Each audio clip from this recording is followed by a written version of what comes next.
एव्हरेस्टची स्वारी कशी आहे, हिमालयाचा सफर कसा आहे, guardian Giripremi institute of mountaineering हा प्रवास कसा आहे, यासोबतच त्यांचे अनुभव शेअर करण्यासाठी मी उमेश झिरपेजी यांना इथे आमंत्रित करतो. कृपया आपण यावं आणि त्यानंतर आपण आपल्या सगळ्या एव्हरेस्ट वीरांचं इथे फेलिसिटेशन करणार आहोत आणि त्यानंतर डॉक्टर अरुणिमा सिन्हा यांचं स्वागत करणार आहोत. सर, धन्यवाद अमित. सगळ्यात पहिल्यांदा तर आपण आज ज्याच्यासाठी जमलो आहोत ते आदरणीय श्री सुरेश हावरे सर आणि सगळ्यात आज जास्त तुम्हाला तर आनंद आहे पण आम्हाला जास्त विशेष आनंद होतोय कारण आजचा 17वा वाढदिवस या ठिकाणी आपण आदरणीय गिर्यारोहक श्री सुरेश हावरे सर म्हणून सेलिब्रेट करतोय. याचा खूप विशेष आनंद होतोय आणि हे मुद्दा मी का सांगतोय कारण एक फार जुनी गोष्ट नाही पण एक 15-20 वर्षापूर्वीचा काळ असा होता की जी मंडळी गिर्यारोहण करत होती, डोंगरांमध्ये भटकत होती, कुठेतरी कड्यांवरती चढाई करत होती, ही मंडळी कमी होती आणि ह्यांच्याकडं समाज तर बघत होता पण यांच्याकडे त्यांच्या घरातले पण लोक म्हणायचे की अरे हे कशाला तुम्ही डोंगरात जाता, धडपडता कशाला तिथं, काय मिळतं तुम्हाला हे करून, कुणी सांगितलंय त्या उचावती करायला, बसा सुट्टी दिवशी घरी बसा, टी व्ही बघा, खा प्या, कशाला जातं तिथं. पण आज हे सगळं इतकं बदललं आहे आणि ही गिर्यारोहण किंवा धाडस साहस हे लोक का करतात, त्याच्यातून काय मिळतं हे उमजू लागलं आहे आणि त्याचं एक खूप चांगलं उदाहरण म्हणजे सुरेश हावरे सर सुद्धा अनेक वर्ष गिर्यारोहण करतायत. आपल्यापैकी पण अनेक जणांना आज मला वाटतं माहिती झालं असेल. गिर्यारोहण खरंच एक खूप वेगळा असा साहसी क्रीडा प्रकार आहे की ज्याच्यामध्ये आपण एकदा आलो की मला तर वाटतं की आपलं आयुष्य सगळं बदलून जातं. गेली 45 वर्ष मी या क्षेत्रामध्ये आहे आणि याच्यामध्ये वाटचाल करत असताना खूप वेगवेगळे अनुभव आले. खरं तर सुरेशजींचा आणि आमचा गिरिप्रेमीच्या सगळ्या संघाचा परिचय सुद्धा कसा झाला हे सुद्धा आज मला इथं आवडेल सांगायला. 2012 साली भारतातली सर्वात मोठी नागरी मोहीम एव्हरेस्टवरती आमच्या संस्थेने आयोजित केली होती. आपल्या सगळ्यांना माहिती आहे एव्हरेस्ट जगातलं सर्वात उंच शिखर आहे.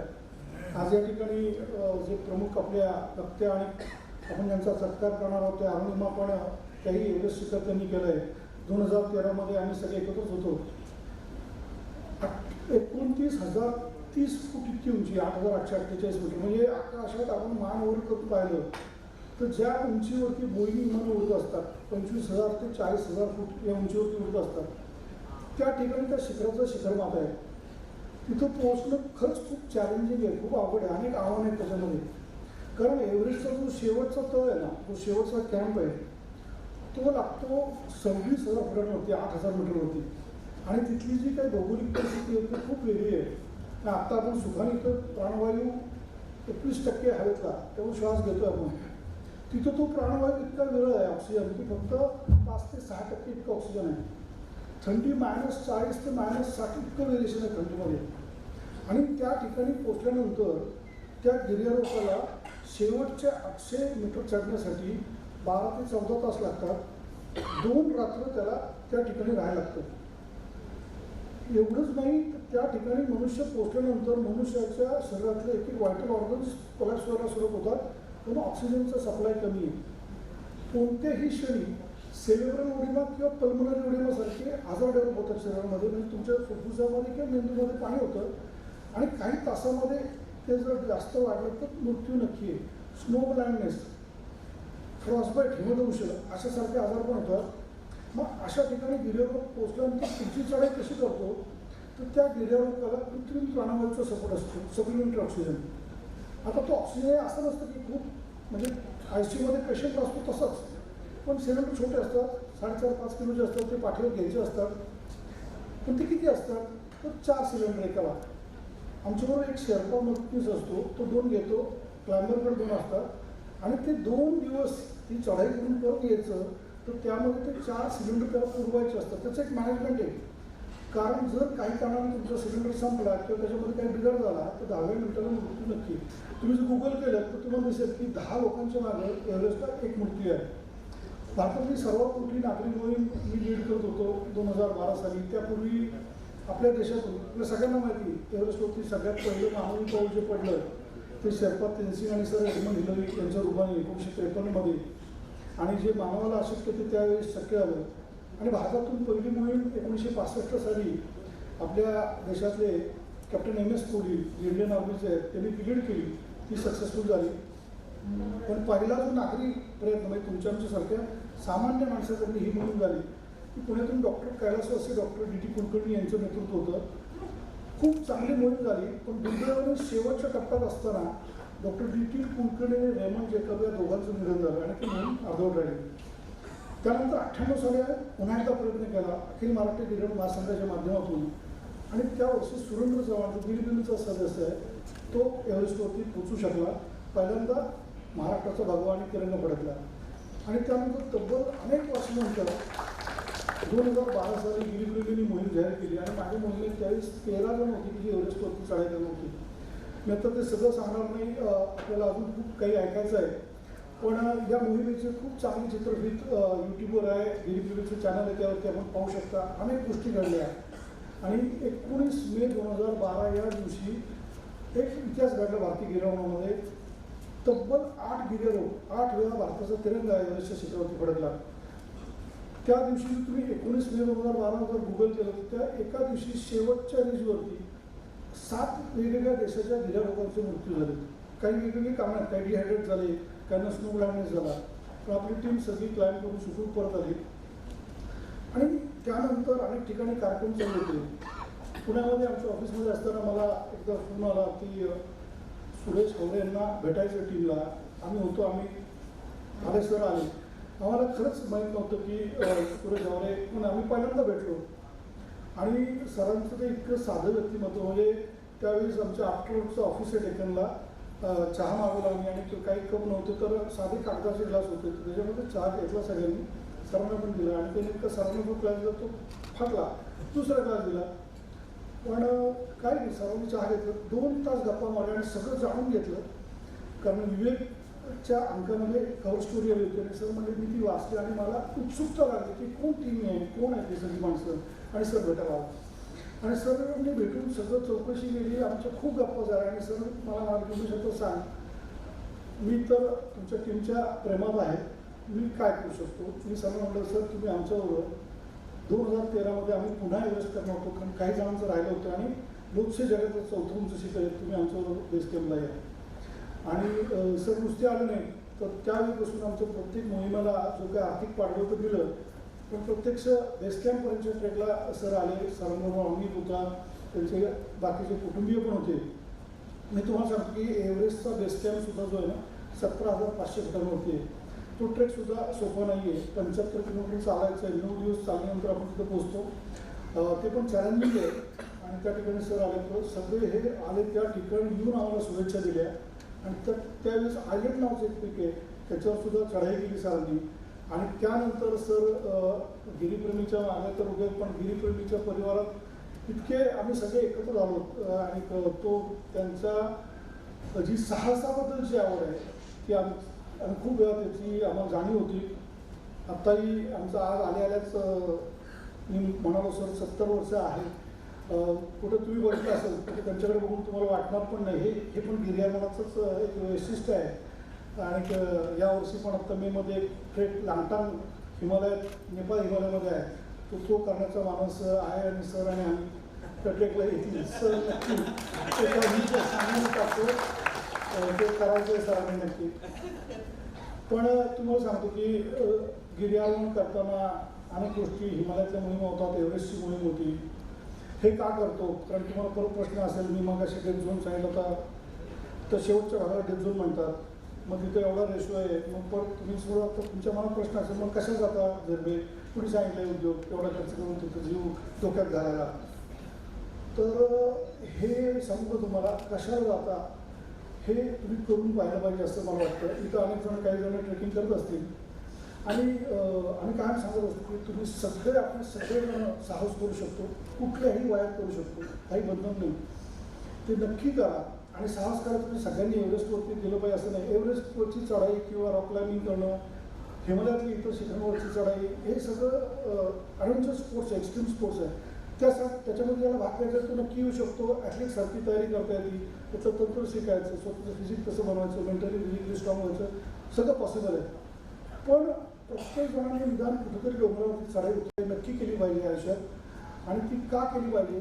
कारण ती केल्यानंतर तुम्ही जेव्हा त्या डोंगराच्या माथ्यावरती पोचता, स्वतःच्या हातापायाला थोडा त्रास होतो, कष्ट होतात, पण तुम्ही ज्या एखाद्या किल्ल्यावरती एखाद्या डोंगराच्या टॉपवरती पोचतात तेव्हा काय वाटतं ना, हा अनुभव घेण्याचा विषय आहे. एकदा करून पहा, आपल्यालाच कळतं की अरे आपण हे करू शकलो. ही जी भावना माणसाला बदलून टाकते. आणि ही डोंगर उतरायची चढायची जी आहे ना, ही निसर्गात जाऊन बोलतो आपण, त्या निसर्गात इतक्या अनंत गोष्टी आहेत की आपलं आयुष्य बदलून जातं.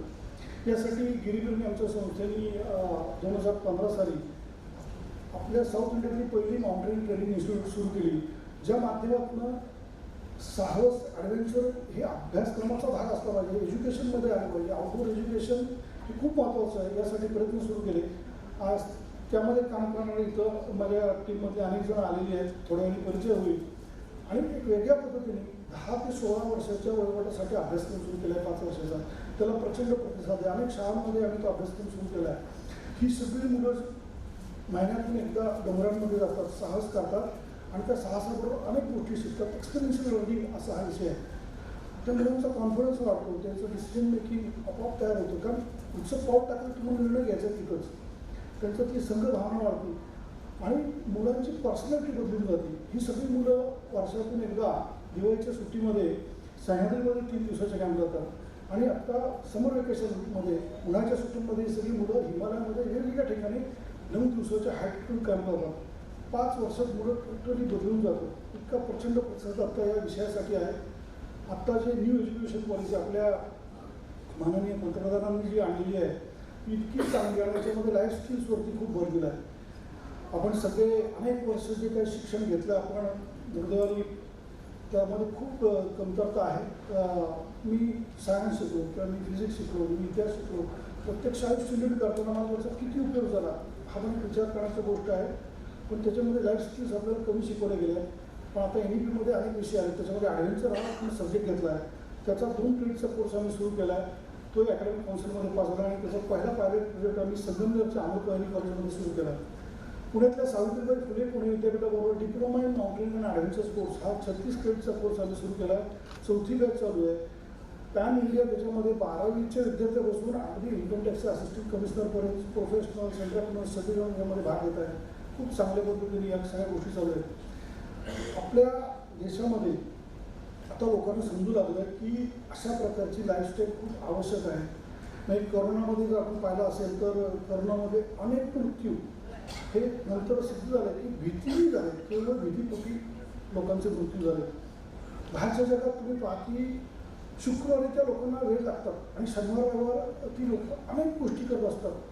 कोणी बंजी जम्पिंग करतात, कोणी स्कुबा डायव्हिंग करतात, स्केटिंग करतात, कॅम्पिंग करतात. त्यासाठी लागणारं इन्फ्रास्ट्रक्चर तिकडं आहे. आपल्याकडं आता लोकांना समजू लागले की हे सगळं केल्यामुळं सोमवारी जेव्हा ती लोक कामावर असतात त्यांच्यामध्ये इतकी प्रचंड एनर्जी असते की त्यांची प्रॉडक्टिव्हिटी वाढते.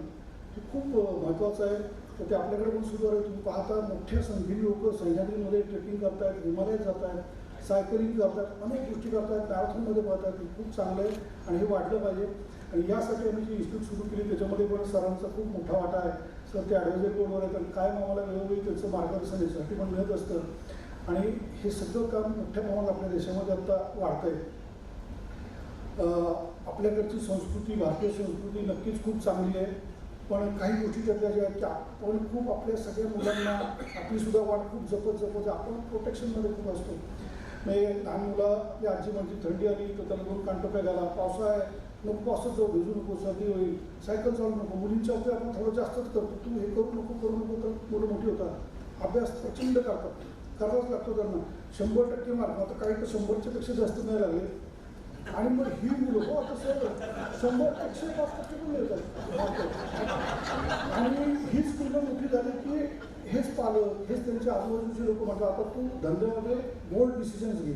ते धाडस कुठून आणायचं, तर ते बाजारात विकत मिळत नाही. नोकरीमध्ये चांगलं छान डिसिजन घे आणि माणूस हे काहीतरी चुका होतात, मग त्या चुका सहन करण्याची पण आमच्याकडे ताकद होते. नवरा छोटं भांडण झालं तरी आत्महत्या आपण आजूबाजूला पाहतो. तुम्हाला वाटतं या सगळ्यावरती खूप चांगली मात या लाईफस्टाईलमध्ये तुम्ही पहा ना, आर्मीमध्ये जे दाखल होतात किंवा डिफेन्समध्ये कुठल्याही फोर्सेसमध्ये, आत्ता इथं निवृत्त डायरेक्टर जनरल आहेत पोलीसमध्ये, ही सगळी लोक आपल्यासारखीच असतात, पण त्यांना जे ट्रेनिंग मिळतं ना त्याच्यामध्ये त्यांची पर्सनॅलिटी बदलून जाते. तोच आपला भाऊ, तोच आपला मित्र आर्मीत 2 वर्ष ट्रेनिंग घेऊन आला बघा, तसं एकदम तो काय भेट नाही कसं. अशा प्रकारचं एक ट्रेनिंग गिर्यारोहणाच्या लाईफस्टाईलमध्ये आहे. मनुष्य बदलून जातो आणि खूप आवश्यकता. आणि मी अगदी सांगतो छातीतो की थोडे आजार, तर काही लोक आम्हाला म्हणतात की आम्हाला थोडं BP आहे, थोडं डायबिटीज आहे, मी म्हणतो खूप काय असतं डॉक्टरला नक्की कन्सल्ट करा, पण थोडंफार असेल तर अजिबात काळजी करू नका. तुम्ही निसर्गात या, डोंगरात या, आम्ही पाहिले त्या लेवल्स नॉर्मल सापडलेत आम्हाला, त्याची काही काळजी करू नका. आमच्या गिरीप्रेमीचं उषप्रभा पागे ज्यांनी संस्था सुरू केली, त्यांचं वय 82 आहे. एक 6 वर्षापूर्वी त्यांच्या दोन्ही गुडघे दुखत होते. मला म्हणलं म्हणजे डॉक्टरकडे घेऊन चल. मी गेलो, डॉक्टरने सांगितलं की दोन्ही गुडघ्यांचे ऑपरेशन करायला लागतील. त्यांनी औषधाने मला खालून क्लिपटा काढला, म्हणजे बाहेर चल का, तर मी डॉक्टरने म्हटलं काळजी काय घ्यायची, तर त्या म्हणलं की पायरी पण चढायची नाही. त्या म्हटलं काय डॉक्टर डोकं आहे का बाहेरला, म्हणजे माझं आयुष्य डोंगरात गेलं, पायरी चढायची नाही म्हणतो, औषध आहे बघू काय. त्यानंतर त्यांनी अनेकांकडे गेल्या, कुणी तेल लावा सांगितलं, कुणी मॉलिश केलं, कुणी काय केलं, काही झालं नाही. पण एका योगा टीचरने त्यांना काही व्यायाम सांगितले, ते करून घेतले त्यांच्याकडनं. तर म्हणजे गुडघी तिथून राहते, पण आपण आजूबाजूची स्नायू बळकट करू. 1.5 वर्ष त्यांनी सराव केला आणि वयाच्या 76 वर्षी उषधांनी आफ्रिका खंडातलं सर्वोच्च शिखर आहे माउंट किलिमांजारो त्यावरती चढायचं झालं. आज सुद्धा तुम्ही तुम्हाला घरी सापडणार तर कायम जमत असतात, सकाळी सुद्धा ट्रेकला होते, त्याला काहीच बंधन नाही आहे. तर खूप सुंदर अशी जीवनशैली आहे माझी. तुम्हाला आज या कार्यक्रमाच्या निमित्ताने मी विनंती करतो, आवाहन करतो की यामध्ये नक्की आहे आणि यासाठी काही लागलं तर गिरप्रेमी संस्था सदैव मदतीसाठी आहे. सर आहेत तिथं, एक उदाहरण म्हणून जे आहेत ते सरच आहेत तिथं. बघा तुम्ही त्यांचा कायम ते उत्साही असतात, फिटनेस असतो आणि त्याचं शरीर नक्की गिर्यारोहणाच्या लाईफस्टाईलला आहे.